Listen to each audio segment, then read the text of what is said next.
William Miller's resignation attracted the usual bunch of renter quotes. What we've seen is a Prime Minister who clearly is totally disconnected with how the voters in Britain feel about MPs' expenses. That was Nigel Farage. The same Nigel Farage who in 2009 revealed that as an MEP he'd claimed in expenses £2 million of taxpayers' money. And who was it? Who was it that brought up the issue of £2 million and me and taxpayers' money? Dennis McShane. Yeah, he's in jail, but you're not. Yes, I had noticed that. Good.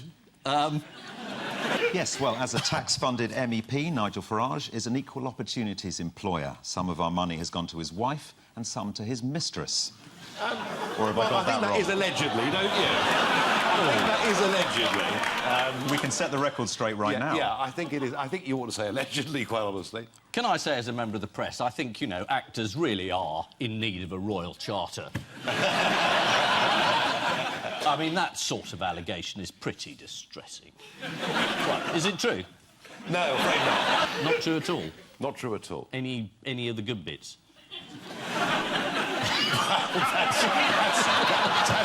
There are good bits.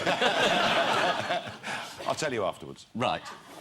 Well, let's have a look, shall we, at some of those revelations. Here is Nikki Sinclair, a former UKIP MEP, now representing the We Demand a Referendum party in the European Parliament. Take a close look at the reaction of the translator in the bottom left corner of the screen.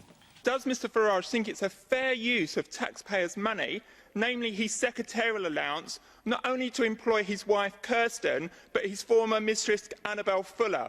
Is this a responsible use of taxpayers' money, Mr Farage? Well, I would just say this to you, Chairman.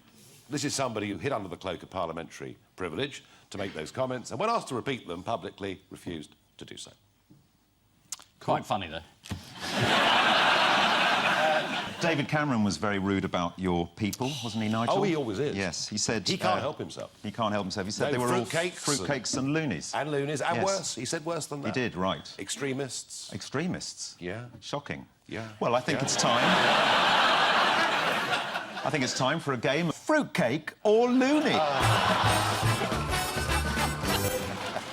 OK, everyone, fingers on your buzzers. I'll show you some UKIP party members.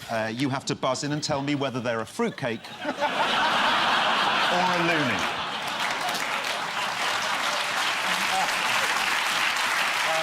Here's the first one. I don't know who he is. Ian. I'm just guessing.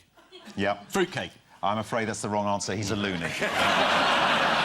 He's a would-be UKIP councillor and loony John Sullivan, who wrote, "Regular physical exercise releases boys' tensions and thus avoided homosexuality." Which is quite right, Mr Sullivan, and that's why you'll never see a gay man down the gym.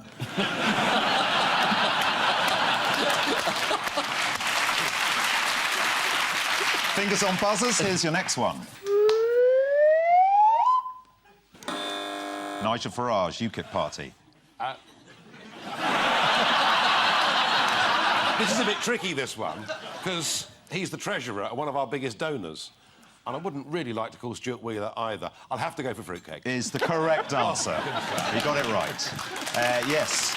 This is UKIP party treasurer Stuart Wheeler and Fruitcake, who said that women had no place in the boardroom and couldn't compete with men at sports, even when they're not physically disadvantaged. He said, chess, bridge, poker, women come absolutely nowhere. I think that just has to be borne in mind. Final go, fruitcake or loony? I don't know the chap. No, anyone? I'm going to go for loony. It's the wrong answer. It's actually a trick question. He's not a fruitcake nor a loony. He's a closet racist. At a public meeting about travellers, he said, "The Romanians, they'll stick a knife in you as soon as look at you." His name is Rob Fraser. Well, thanks for telling me. Well, there you go. UKIP supporter. Nice chap, buys his round.